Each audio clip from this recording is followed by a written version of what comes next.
Utang galbay dipinjol. Mungkin debt collector menjadi hal yang menakutkan beberapa kali. Saya selalu sampaikan buat teman-teman semuanya.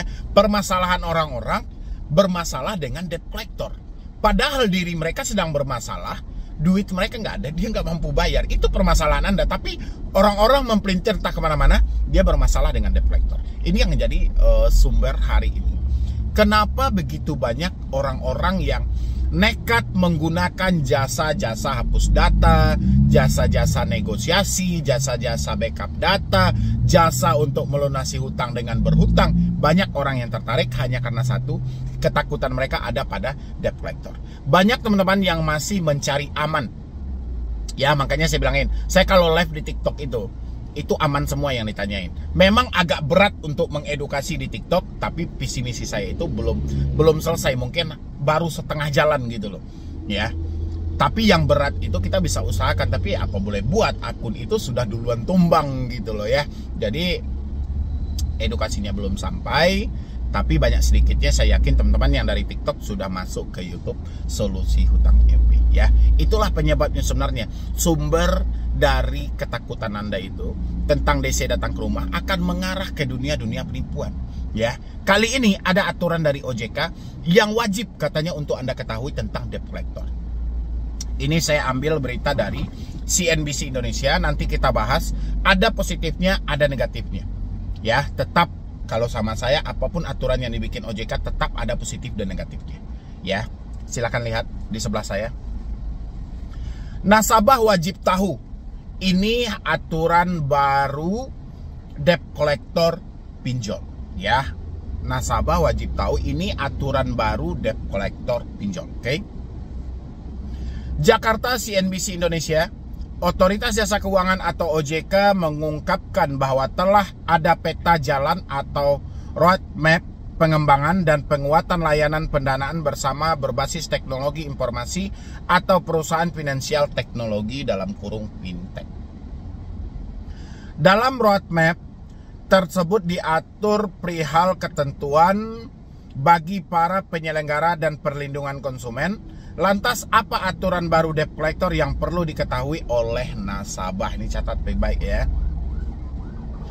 Kepala Eksekutif Pengawasan Lembaga Pembiayaan Perusahaan Modal Ventura, Lembaga Keuangan Mikro, dan Lembaga Jasa Keuangan lainnya, PVML OJK Agusman mengatakan setiap penyelenggara wajib menjelaskan terkait prosedur pengembalian dana kepada debitur atau nasabahnya.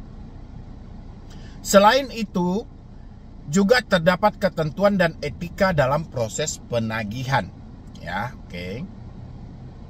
Dalam penagihan, penyelenggara memastikan tenaga penagihan harus mematuhi etika penagihan, ujar di Hotel Forseasa Jakarta, dikutip Sabtu tanggal 18 bulan 11 2023. Ya. Selanjutnya, penyelenggara dilarang menggunakan ancaman, bentuk intimidasi, dan hal-hal negatif lainnya termasuk unsur sara dalam proses penagihan. Kita lanjut aja dulu ya. Bahkan OJK akan mengatur waktu penagihan bagi para penyelenggara kepada debitur maksimal hingga waktu pukul jam 8 setempat. Jadi tidak 24 jam, maksimal sampai jam 8 malam, oke. Jadi ini harus teman-teman catat. Debt collector pinjol legal tidak boleh melakukan penagihan lewat dari jam 8 malam. Jadi sampai jam 8 malam ini aja sudah cukup luar biasa ya, jam 8 malam gitu ya. Sudah cukup luar biasa sebenarnya. Harusnya ini kan sebelum maghrib lah minimal. Ini habis maghrib pun tetap lanjut, habis isya pun tetap lanjut gitu ya. Isya waktu Jakarta, oke? Terakhir, Agusman juga menegaskan para penyelenggara wajib bertanggung jawab terhadap semua proses penagihan.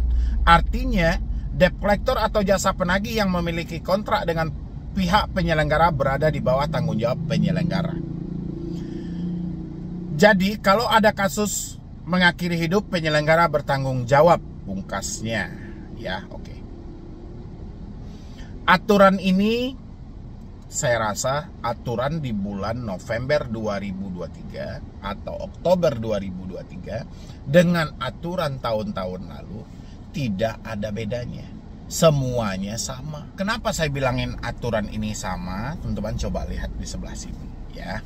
3 larangan tindakan debt collector. Ini berulang kali saya sampaikan. Dalam menjalankan proses penagihan, debt collector dilarang melakukan tindakan-tindakan yang berpotensi menimbulkan masalah hukum dan sosial, antara lain menggunakan cara ancaman. Ya, yang kedua, melakukan tindakan kekerasan yang bersifat mempermalukan. Yang ketiga, memberikan tekanan baik secara fisik maupun verbal. Ya, dan di sini jika hal tersebut dilakukan, bagi debt collector dapat dikenakan sanksi hukum pidana. Sementara untuk pelaku usaha jasa keuangan yang menjalin kerjasama dengan debt collector tersebut dapat dikenakan sanksi OJK berupa sanksi administratif, antara lain peringatan tertulis, denda, pembatasan kegiatan usaha, sampai pencabutan izin usaha. Dulu OJK juga sudah mengeluarkan hal ini. Kalau sekarang dipertegas lagi oleh Bapak Agusman ini, bahwasanya mereka menyampaikan selanjutnya penyelenggara dilarang menggunakan ancaman, bentuk intimidasi, dan hal-hal negatif lainnya, termasuk unsur sara dalam proses penagihan. Hampir sama kan? Poinnya hampir sama. Itu yang saya sampaikan. Bagus sebenarnya aturan yang diterbitkan OJK ini. Bagus, ya, memang menyelamatkan masyarakat. Tapi proses di lapangan diawasi atau tidak? Yang menjadi masalah di lapangan, bukan di perusahaan. Kalau laporan ke perusahaan, tetap aja laporannya, mau mati pun orang di lapangan, laporannya tetap mereka hidup. Ya, nyatanya kasus-kasus yang sudah ada nasabah dia sudah meninggal, tetap dilakukan penagihan. Ya, kasus ya viral di mana-mana, tetap juga mereka ditagih. Belum lagi dikirimkan GoFood, belum dikirimkan hal-hal lainnya. Ya, makanya saya bilangin, di Indonesia ini, khusus tentang pinjol, kita nggak kekurangan aturan sama sekali. Aturan itu banyak. Tapi kita kekurangan orang yang mengawasi aturan ini, biar benar-benar dipraktekkan di lapangan dan dirasakan oleh masyarakat, itu siapa? Ya, OJK mana yang terjun sampai ke lapangan mengintai hal ini? Ya, OJK mana coba? Aturan ini bukan kurang, banyak aturan itu, sudah lengkap aturan itu semuanya. Praktek di lapangan yang tidak diawasi dengan maksimal. Makanya saya bilangin, aturan yang disampaikan OJK, yang OJK bilang contoh gini, nasabah wajib tahu ini aturan baru debt collector. Nasabah tahu bahwa aturan itu ada oleh OJK dan dilarang menggunakan ancaman, dilarang mempermalukan, dilarang menggunakan tekanan fisik maupun verbal. Ketika hal itu dilanggar, kemana masyarakat mau melapor? Ke OJK, dioper ke AFPI. Tahu di dalam AFPI siapa aja? Pemilik pinjol yang ada dalam AFPI. Itu yang saya bilang. Ya, ada sisi positif, ada sisi negatif. Aturan-aturan seperti ini bukan tidak bagus, bagus banget. Ya, saya mengapresiasi, bahkan 1000% saya apresiasi ini. Saya dukung. Ya, praktek di lapangan bagaimana? Bermasalahnya itu di lapangan, bukan di perusahaan. Inilah yang dijadikan PR oleh OJK. Bagaimana aturan ini biar bisa direalisasikan sampai ke lapangan, diawasi OJK dengan tegas tanpa ada kekeliruan di lapangan. Karena prakteknya masyarakat yang mengetahui. Ya, bukan secara data. Kalau saya kan selalu sampaikan, OJK itu lebih percaya data yang dikirim oleh AFPI melalui pinjol. Ya, pinjol mengirim ke AFPI, AFPI mengirim ke OJK. Itu data itu manusia yang bikin. Ya, bisa aja kecelakaan terjadi di lapangan, dibilang baik-baik saja. Kan supaya datanya bagus. Tapi cari faktanya bagaimana yang dirasakan oleh masyarakat di lapangan. Ya, boleh nggak kami ini coba OJK tegaskan aja deh langsung. Misalnya, kalau Anda menerima ancaman, menerima tekanan, dipermalukan atau ditekan fisik maupun verbal, tolong berhenti bayar. Sampaikan saja kayak gitu. Dari OJK. Tidak perlu lapor ke OJK, Anda mendapatkan itu, simpan buktinya, berhenti bayar. Coba OJK sampaikan seperti itu. Biar lebih jelas. Kalau OJK tidak mampu mempraktekkan, mengiringi prakteknya ke lapangan, masyarakat bisa menilai. Tapi kalau hanya sebatas menerbitkan aturan, rasa saya aturan OJK itu sudah banyak. Mulai dari wajib menagih 90 hari, sampai pengaturan debt collector hari ini, sampai pengaturan bunga, sampai pembatasan semuanya. Tapi praktek di lapangan seperti apa? Ya, yang jadi masalah prakteknya, bukan aturannya. Kalau aturannya luar biasa banget, bagus banget.